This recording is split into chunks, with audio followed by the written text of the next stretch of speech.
지난 시간에는 오직 하나님만이 사람의 마음과 중심을 정확히 보실 수 있기 때문에 우리는 다른 사람을 함부로 판단하는 일이 없어야 한다고 말씀드렸습니다. 욥을 향해 엘리후의 당돌한 지적과 책망이 계속됩니다. 욥기 36장 1절 2절에 엘리후가 말을 이어 가로되 나를 잠깐 용납하라. 내가 내게 보이리니 이는 내가 하나님을 위하여 오히려 할 말이 있음이라 말합니다. 엘리후가 나를 잠깐 용납하라고 한 말에서 지금까지 서로 얼마나 격렬하게 변론하고 있었는지를 알 수 있습니다. 흔히 변론할 때는 상대의 말이 끝나기 전에 그 말을 끊고 반박하는 경우가 많습니다. 그런데 욥기는 서로 말을 주고받은 순서대로 기록한 것이 아니라 한 사람의 말을 정리해서 몇 장씩 기록한 다음 또 다른 사람의 말을 정리해서 기록하는 방식으로 구성되어 있습니다. 친구들과 엘리후가 욥을 향해 얼토당토하는 말들을 할 때 욥이 어찌 가만히 듣고만 있었겠습니까? 상대방의 말을 중간에 끊지 않고 끝까지 듣는 것이 기본적인 대화 예절이며 상대를 존중하는 태도입니다.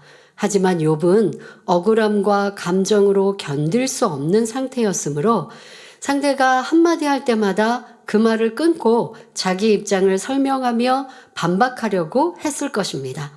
그러니 엘리후가 욥에게 잠깐 나를 용납하라 라고 한 것은 내가 말할 때 당신은 좀 참고 끝까지 경청해 달라라는 의미이지요. 지금까지 엘리후는 마치 하나님을 대신해서 욥을 책망하며 하나님의 뜻을 전하는 것처럼 말해왔습니다. 하지만 이는 하나님의 뜻과는 전혀 맞지 않는 말이었기 때문에 욥은 그 말을 들으려고도 하지 않았고 오히려 감정만 쌓여갔지요. 그럼에도 엘리후는 깨닫지 못하고 여전히 내가 하나님을 위하여 오히려 할 말이 있다라며 하나님을 변호하는 자세로 말하고 있습니다. 진리에 어긋나는 말을 하면서 하나님을 위하는 것처럼 말하고 있으니 이는 오히려 하나님을 욕되게 하고 하나님의 이름을 망령되이 일컫는 것임을 알아야 합니다. 이어지는 본문을 보면 욥기 36장 3절에 내가 먼 데서 지식을 취하고 나를 지으신 자에게 의를 돌려보내리라 합니다. 엘리후가 내가 먼 데서 지식을 취하겠다라고 말하는 이유는 자기 때에는 그동안 가까이에 있는 하나님의 말씀을 권면했던 말들을 욥이 전혀 귀담아 듣지 않았기 때문입니다. 그러니 이제는 하나님의 말씀을 떠나서 자신의 육적인 지식을 동원해서 창조주 하나님의 의를 밝히겠다. 즉 하나님께서 오르시다라는 것을 설명하겠다라는 말입니다. 그러나 이 말이 얼마나 하나님을 우습게 여기며 타당하지 않은 말인지 알아야 합니다. 첫째는 우리 하나님 말씀 안에는 부족한 것이 한 가지도 없기 때문입니다. 우리에게 생명을 주고 영생의 길로 인도할 수 있는 모든 말씀이 성경 66권 안에 담겨 있다는 사실을 알아야 합니다. 만일 유명 인사나 성인군자 또는 어떤 철학자의 말 중에 진리가 있다면 이미 그 진리는 하나님 말씀인 성경 안에 있습니다. 그러므로 우리는 하나님의 말씀을 전할 때 사람의 가르침을 인용하는 일이 없어야 합니다. 이는 피조물을 하나님과 동등한 위치에 두거나 하나님 위에 올려놓는 일이 되기 때문입니다. 엘리후가 먼 데서 지식을 취하겠다고 한 말이 타당치 않은 이유 둘째는 영적인 것을 설명할 때나 하나님의 말씀을 전할 때는 장황한 지식보다 현실적인 비유가 적합하기 때문입니다. 예수님께서는 복음을 전하실 때 사람들이 깨우치지 못하면 현실에 맞게 비유들어 설명해 주셨습니다. 예를 들어 니고데모에게 물과 성령으로 거듭남에 대해 가르치실 때는 바람을 비유로 들어주셨습니다. 이 외에도 영적인 것을 설명하실 때 열처녀의 비유, 씨 뿌리는 자의 비유, 겨자씨의 비유, 혼인잔치의 비유 등 일상생활에서 접할 수 있는 것들을 비유들어 주셨습니다. 어려운 말로 하신 것도 아니요, 화려한 지식을 섞어서 말씀하신 것도 아니었습니다. 그럼에도 당시 제자들은 성령을 받지 않은 육적인 상태였기에 예수님의 말씀을 깨닫지 못하는 경우가 많이 있었습니다. 원로 목사님께서도 부활에 대해 설명하실 때 우리와 가까운 자연 현상이나 상식적인 것들을 비유하여 하나님의 전능하심과 부활을 믿을 수 있게 증거해 주셨습니다. 예를 들어 겨울엔 죽은 듯이 앙상한 나무들도 봄이 되면 어김없이 새순이 돋아납니다. 이처럼 하나님의 말씀을 전할 때는 일상생활에서 접할 수 있는 것을 비유들어서 지혜롭게 해야 하는 것입니다. 그런데 엘리후는 주변의 현실에서 이해할 수 있는 것으로 말하지 않고 오히려 먼 데서 지식을 취하겠다고 합니다. 그동안 엘리후는 엉터리 비유만 들었기 때문에 욥을 이해시킬 수가 없었습니다. 또 엘리후는 창조주 하나님께 자기 의를 돌려보낸다고 했는데 자신이 의를 행치 못하면서 어떻게 하나님께 의를 돌려보낼 수 있겠습니까? 이어지는 본문을 보면 욥기 36장 4절에 진실로 내 말이 거짓이 아니라 지식이 구비한 자가 너와 함께 있느니라 했는데 이 말은 무슨 의미일까요? 먼저 진실로 내 말이 거짓이 아니라고 한 것은 자기 말을 합리화하기 위함입니다. 자기 말이 얼마나 타당하며 지혜로운 말인지를 강조하는 표현이지요. 지금까지 엘리후는 자신이 지혜롭고 총명한 자라고 은근히 과시해 왔습니다. 그런데 똑똑하고 교양 있는 욥의 친구들도 옆에서 잠잠히 듣고 있는데 욥만은 엘리후의 말을 듣지 않습니다. 그러니 엘리후는 욥에게 지식을 구비한 친구들이 당신과 함께 있지 않습니까? 당신의 친구들도 내 말을 긍정하며 보증하고 있으니 당신도 교만을 버리고 내 말을 들으십시오 라고 말하고 있는 것입니다.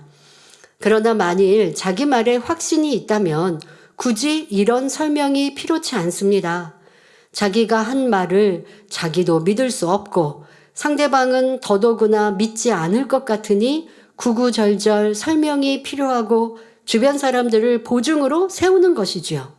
엘리후는 자기 말이 맞다고 이런저런 말로 표현하지만 우리는 자기 자신도 틀릴 수 있고 오직 하나님의 말씀만이 온전히 신뢰할 수 있는 진리임을 명심해야 합니다.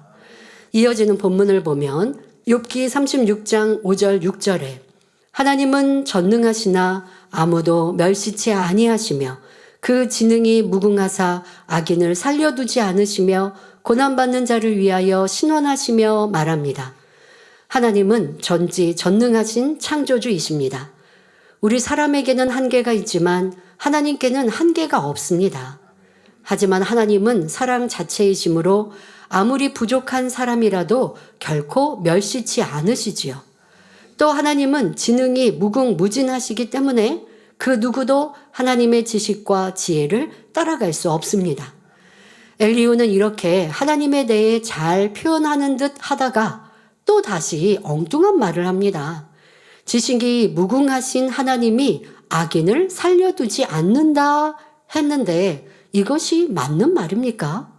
만일 하나님께서 악인을 살려두지 않으신다면 이 세상에 살아남을 사람은 없습니다. 어떤 악인이라도 오래 참고 돌이킬 기회를 주시며 마음 중심에서 회개하면 용서해 주시지요. 그러니 하나님이 악인을 살려두지 않으신다고 한 엘리후의 말은 전혀 맞지 않습니다. 또 하나님은 고난받는 자를 위하여 신원하신다 했는데 이는 악인들에 의해 고통받는 사람들의 억울함을 풀어주시는 하나님, 즉 옳고 그름을 분명히 가려서 역사하시는 공의의 하나님이라는 의미입니다. 이는 결국 하나님께서 욥을 치신 이유가 타당함을 주장하는 말이지요. 엘리후는 하나님에 대해 옳은 설명을 하는 듯 하다가 끝에 가서 엉터리 말로 바꿔버리는 것을 볼 수 있습니다. 이것이 바로 원수마귀 사단의 대화법입니다.